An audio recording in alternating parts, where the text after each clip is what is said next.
بسم اللہ الرحمن الرحیم۔ ایک بادشاہ محل کی چھت پر ٹہلنے چلا گیا۔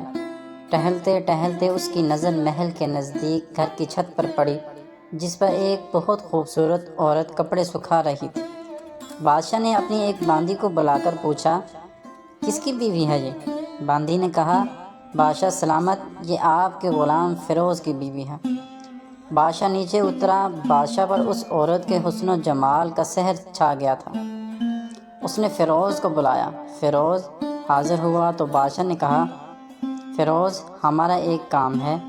ہمارا یہ خط فلاں ملک کے بادشاہ کو دے آؤ اور اس کا جواب بھی ان سے لے آنا۔ فیروز اس خط کو لے کر گھر واپس آ گیا۔ خط کو اپنے تکیے کے نیچے رکھ دیا۔ سفر کا سامان تیار کیا، رات گھر میں گزاری اور صبح منزل مقصود پر روانہ ہو گیا۔ اس بات سے لا علم کہ بادشاہ نے اس کے ساتھ کیا چال چلی ہے۔ ادھر فیروز جیسے ہی نظروں سے اوجھل ہوا، بادشاہ چپکے سے فیروز کے گھر پہنچا اور آہستہ سے فیروز کے گھر کا دروازہ کھٹکھٹایا۔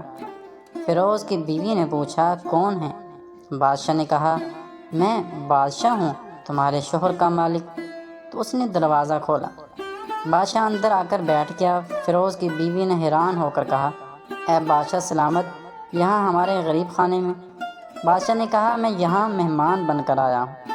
فیروز کی بیوی نے بادشاہ کا مطلب سمجھ کر کہا، میں اللہ کی پناہ چاہتی ہوں آپ کے اس طرح آنے سے، جس میں مجھے کوئی خیر نظر نہیں آ رہی۔ بادشاہ نے غصے میں کہا، اے لڑکی، کیا کہہ رہی ہو تم؟ شاید تم نے مجھے پہچانا نہیں۔ میں بادشاہ ہوں، تمہارے شوہر کا مالک۔ فیروز کی بیوی نے کہا، بادشاہ سلامت، میں جانتی ہوں کہ آپ ہی بادشاہ ہیں، لیکن بزرگ کہہ گئے ہیں، شیر کو اگرچہ جتنی بھی تیز بھوک لگی ہو، لیکن وہ مردار تو نہیں کھانا شروع کر دیتا۔ اور کہا، بادشاہ سلامت، تم اس کٹورے میں پانی پینے آ گئے ہو جس میں تمہارے کتے نے پانی پیا ہے۔ بادشاہ اس عورت کے باتوں سے بڑا شرمسار ہوا اور اس کو چھوڑ کر واپس چلا گیا، لیکن اپنے چپل وہیں پر بھول گیا۔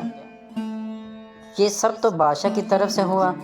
اب فیروز کو آدھے راستے میں یاد آیا کہ جو خط بادشاہ نے اسے دیا تھا وہ تو گھر پر ہی چھوڑ آیا ہے۔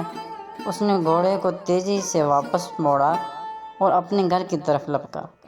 فیروز اپنے گھر پہنچا تو تکیے کے نیچے سے خط نکالتے وقت اس کی نظر پلنگ کے نیچے پڑے بادشاہ کی چپل پر پڑی، جو وہ جلدی میں بھول گیا تھا۔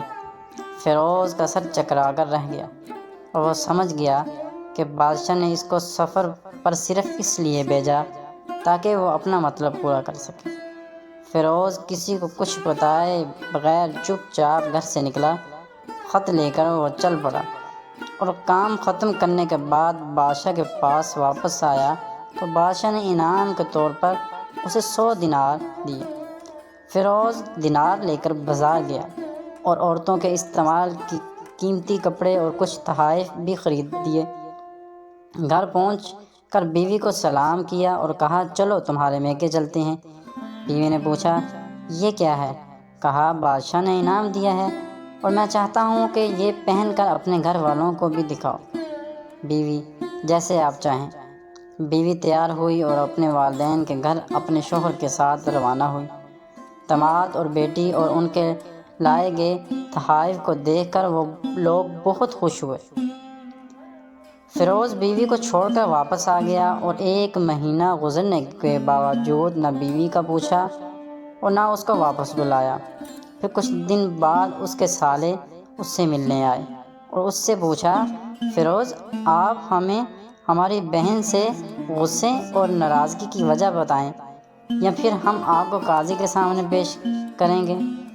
تو اس نے کہا، اگر تم چاہو تو کر لو، لیکن میرے ذمے اس کا ایسا کوئی حق باقی نہیں جو میں نے ادا نہ کیا ہو۔ وہ لوگ اپنا کیس قاضی کے پاس لے گئے تو قاضی نے فیروز کو بلایا۔ قاضی اس وقت بادشاہ کے پاس بیٹھا ہوا تھا۔ لڑکی کے بھائیوں نے کہا، اللہ بادشاہ سلامت اور قاضی القضاء کو قائم و دائم رکھے۔ قاضی صاحب، ہم نے ایک سرسبز باغ، درخت پھلوں سے بھرے ہوئے اور ساتھ میں میٹھے پانی کا کنواں اس شخص کے حوالے میں دیا۔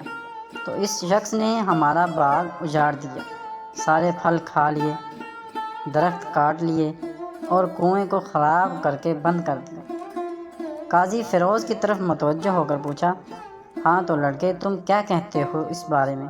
فیروز نے کہا، قاضی صاحب جو باغ مجھے دیا گیا تھا وہ اس سے بہتر حالت میں نے انہیں واپس کیا ہے۔ قاضی نے پوچھا، کیا اس باغ تمہارے حوالے ویسے ہی حالت واپس کیا ہے جیسے پہلے تھا؟ انہوں نے کہا، ہاں ویسے ہی حالت میں واپس کیا، لیکن ہم اسے باغ واپس کرنے کی وجہ پوچھنا چاہتے ہیں۔ قاضی، ہاں فیروز تم کیا کہنا چاہتے ہو اس بارے میں؟ فیروز نے کہا، قاضی صاحب میں باغ کسی بغض یا نفرت کی وجہ سے نہیں چھوڑا، بلکہ اس لیے چھوڑا کہ ایک دن میں باغ میں آیا تو اس میں نے شیر کے پنجوں کے نشان دیکھے، تو مجھے خوف ہوا کہ شیر مجھے کھا جائے گا، اس لیے شیر کو اکرام کی وجہ سے میں نے باغ میں جانا بند کیا۔ بادشاہ جو ٹیک لگائے یہ سب کچھ سن رہا تھا، اٹھ کر بیٹھ گیا اور کہا، فیروز اپنے باغ کی طرف امن اور مطمئن ہو کر جاؤ، واللہ اس میں کوئی شک نہیں کہ شیر تمہارے باغ آیا تھا، لیکن وہ وہاں پر نہ تو کوئی اثر چھوڑ سکا، نہ کوئی پتا توڑ سکا اور نہ ہی کوئی پھل کھا سکا۔ وہ وہاں پر تھوڑی دیر رہا اور مایوس ہو کر لوٹ گیا، اور خدا کی قسم میں نے کبھی تمہارے جیسے باغ کے گرد لگے مضبوط دیواریں نہیں دیکھی۔ تو فیروز اپنے گھر لوٹ آیا اور اپنی بیوی کو بھی واپس لے گیا۔ نہ تو قاضی کو پتہ چلا اور نہ ہی کسی اور کو کہ ماجرا کیا تھا۔ کیا خوب بہترین ہے اپنے اہل و عیال کے راز چھپانا تاکہ لوگوں کو پتہ نہ چلے۔ اپنے گھروں کے بھید کسی پر ظاہر نہ ہونے دو۔ اللہ آپ لوگوں کو خوشیوں سے بھر دے، آپ کو، آپ کے اہل و عیال کو اور آپ کے مال کو اپنے حفظ و امان میں رکھے، آمین۔ اور ہاں سوچنا لازمی۔ شکریہ۔ ویڈیو اچھی لگے دعا میں یاد رکھیے گا، اور چینل پہ نیو ہیں تو پلیز چینل کو سبسکرائب کرتے رہیں۔ جزاک اللہ۔